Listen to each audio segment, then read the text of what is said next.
সীমার Bengali recipe channel আপনাদের সামনে আবার একটা নতুন ধরনের রেসিপি নিয়ে হাজির। এই চাল কুমড়োটা দেখতে পাচ্ছেন, এই চাল কুমড়োটা দিয়ে আমি এক অপূর্ব স্বাদের এক রেসিপি বানাবো, আপনারা দেখতে থাকুন। এই রেসিপিটার নাম আমার শাশুড়ি মা যা বলতেন সেটা হচ্ছে জালি ভাজা, মানে কচি চাল কুমড়ো দিয়ে এই রেসিপিটা হয়, সেজন্য এর নাম জালি ভাজা। আপনারা দেখতে থাকুন। চাল কুমড়োটা আমি পিল করে নিয়ে প্রয়োজন মতো টুকরো করে নেব, পেঁয়াজ দুটো ছাড়িয়ে নেব। আমি নিয়েছি পোস্ত, 1 টেবিল স্পুন পোস্ত, 1 টেবিল স্পুন তিল, 1 টেবিল স্পুন সর্ষে আর 4টে কাঁচা লঙ্কা। এগুলোকে আমি পেস্ট করে নেব। দেখুন, পেঁয়াজগুলো আমি এইভাবে কুচি করে নিয়েছি, সুন্দর করে কুচি করে নিয়েছি, খুব ছোট ছোট টুকরো করে। আর চাল কুমড়োগুলোকে আমি এইভাবে মাঝখান দিয়ে একটু চিড়ে নিয়েছি, কিন্তু পুরো চিড়ে নিইনি, একটু জোড়া লেগে আছে।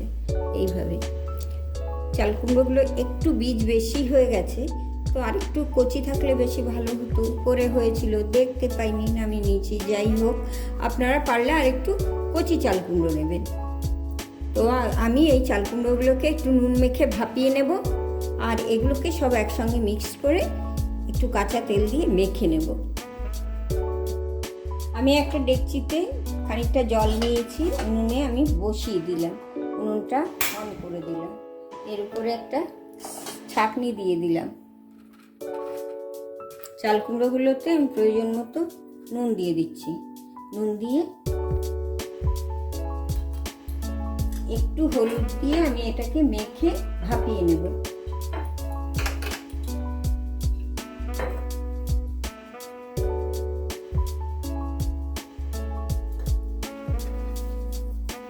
এটাকে খুব ভালো করে মেখে নেব।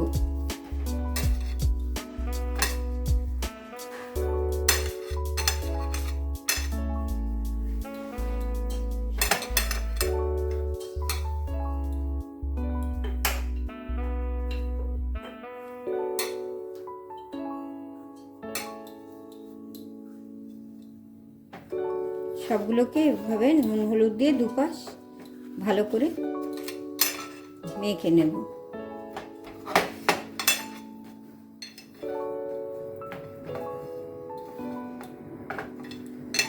মেখে নেওয়ার কাজ শেষ। এবার আমি এটার মধ্যে এগুলোকে দিয়ে দেব ভাপানোর জন্য। এটা একটা ঢাকা দিয়ে দেবো, ওই জলের ভাপে এগুলো খানিকটা সেদ্ধ হয়ে যাবে। যেই প্লেটটাতে আমি চাল কুমড়ো মেখেছিলাম, ওই প্লেটটার মধ্যেই আমি পেঁয়াজগুলো নিয়ে নিলাম। পেঁয়াজগুলোতে আমি একটু নুন মেখে নেব। প্রয়োজন মতো নুনটা আমি দিয়ে দিলাম ভেতরে, যতটা নুন লাগবে। এই নুনটা দিয়ে আমি একটু ভালো করে পেঁয়াজটা মেখে নেব, তাতে পেঁয়াজটা একটু নরম হয়ে যাবে।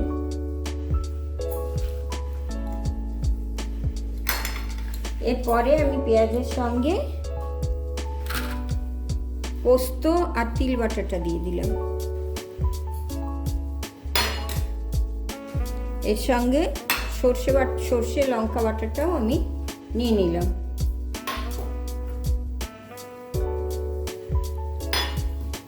এটা আমি ভালো করে মেখে নেব। ভালো করে মেখে নিয়ে আমি এতে 1 টেবিল স্পুন পরিমাণে তেল দিয়ে দিচ্ছি। দিয়ে এবার আমি ভালো করে মেখে নেব। এটা চাল কুমড়োটা সেদ্ধ হয়ে গেলে আমি ওর মধ্যে পুর হিসাবে দিয়ে ভাজবো চাল কুমড়োটাকে। খানিকটা সেদ্ধ হয়ে গেছে, মানে যতটা প্রয়োজন ততটা সেদ্ধ হয়ে গেছে, পুরোপুরি একদম খুব বেশি সেদ্ধ করবো না। এবার আমি গ্যাসটা বন্ধ করে দেব।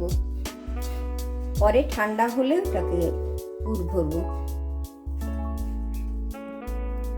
এবার এগুলো খানিকটা ঠান্ডা হয়ে গেছে, দেখুন এইভাবে সেদ্ধও হয়ে গেছে খানিকটা। এবার আমি ভেতরে এই পুরটা ভরে নেব।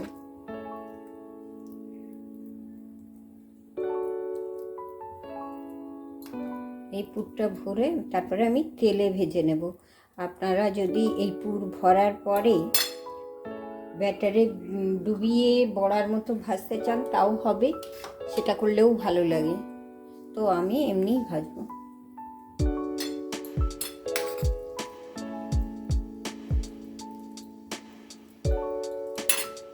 সবগুলোতে আমি এইভাবে পুরটা ভরে নেব।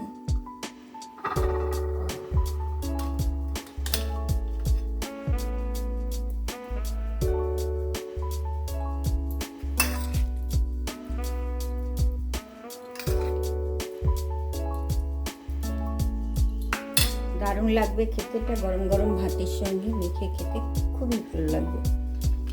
আপনারা বানিয়ে খেয়ে দেখুন, দারুণ লাগবে খেতে। আমার পুর ভরা শেষ।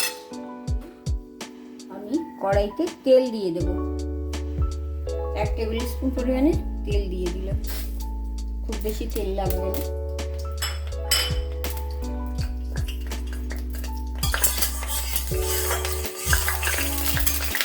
তেলটা আমি চারিদিকে লাগিয়ে নেব।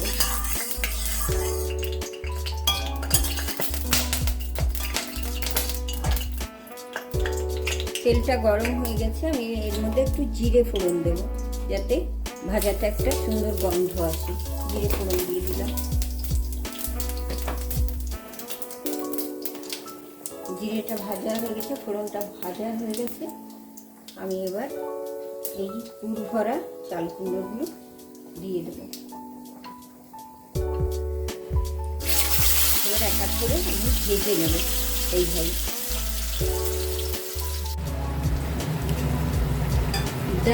দেখুন ভাজা হয়ে গেছে চাল কুমড়োর এপিট ওপিট সুন্দর করে। আমি এগুলোকে তুলে নিচ্ছি।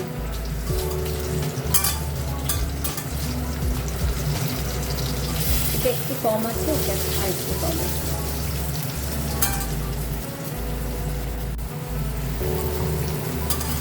চাল কুমড়োগুলো ভাজা হয়ে গেছে, দেখে নিন উল্টো পাশে। এবার আমি তুলে নেব।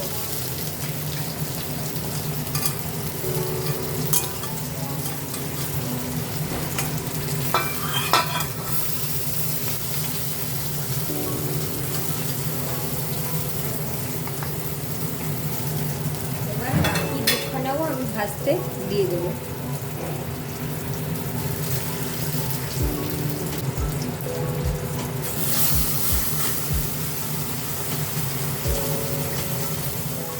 গ্যাসের ফ্লেমটা লোতে রেখে 5 মিনিট মতো আমি পুর ভরা চাল কুমড়োগুলোকে এপিট ওপিট করে ভেজে নিয়েছি।